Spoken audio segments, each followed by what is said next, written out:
This is the Lone Crater YouTube. We hope this video helps. You start by confirming compatibility. Make sure both your keyboard and mouse support synchronized lighting and the same ecosystem. Once done, install the manufacturer's unified lighting app and latest drivers. Reboot if prompted. Make sure devices are connected via wired USB or a dedicated wireless receiver for stable communication. You want the app to detect both devices before proceeding. If the app asks for firmware updates, apply them now, because firmware parity often fixes sync issues later when you now create a unified lighting profile inside the app. Open Profiles, choose New Profile, and name it something memorable. Then add both keyboard and mouse to that profile or group so they share settings.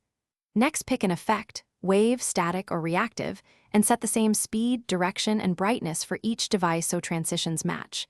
Make sure zone assignments align. Map similar zones to similar colors.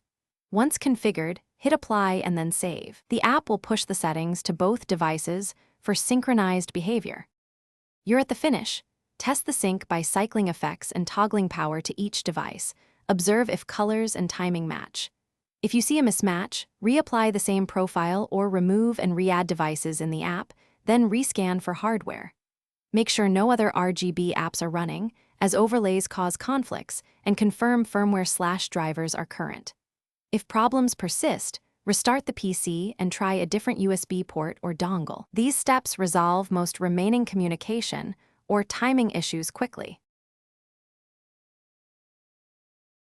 Thanks for watching. Consider subscribing if we helped you.